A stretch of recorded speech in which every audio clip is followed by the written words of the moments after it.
அண்மைச் செய்தி. சட்டமன்ற தேர்தலில் ஆட்சி அமைக்க தவேகாவிற்கு 118 எம்எல்ஏக்கள் ஆதரவு தேவைப்பட்ட நிலையில் தற்போது தமிழக வெற்றிக் கழகத்திற்கு ஆட்சி அமைக்க ஆதரவு இல்லை என ஐயுஎம்எல் அறிவிப்பு ஒன்றை வெளியிட்டுள்ளது. இதுகுறித்த கூடுதல் விவரங்களை எமது செய்தியாளர் ஜெபர்சன் வழங்க கேட்கலாம். வணக்கம் ஜெபர்சன், இதுகுறித்த கூடுதல் விவரங்கள்.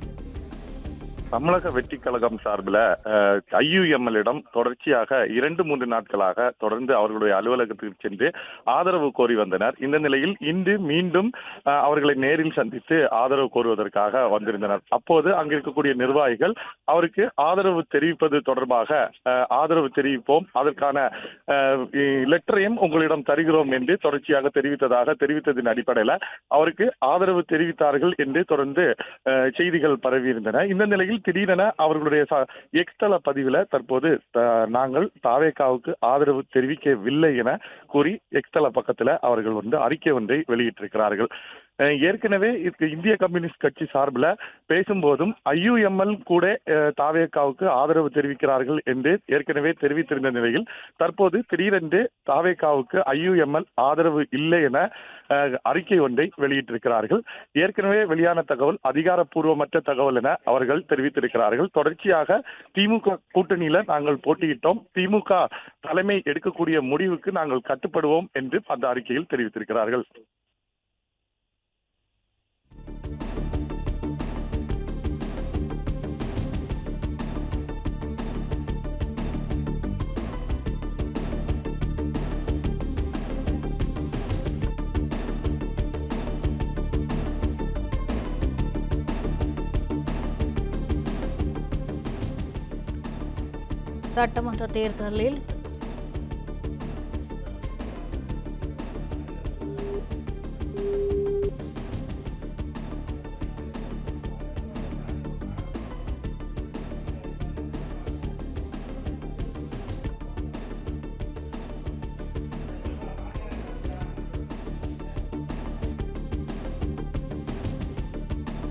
சட்டமன்ற தேர்தலில் தமிழக வெற்றிக் கழகத்திற்கு தமிழக மக்கள் தனித்த பெரும்பான்மையை வழங்கியுள்ளனர். இந்த நிலையில் ஆட்சி அமைக்க தவேகாவிற்கு 118 எம்எல்ஏக்கள் ஆதரவு தேவைப்பட்ட நிலையில் தமிழக வெற்றிக் கழகத்திற்கு ஆட்சி அமைக்க தற்போது ஐயுஎம்எல் திடீரென்று ஆதரவு அளிக்க முடியாது என்று தெரிவித்துள்ளனர்.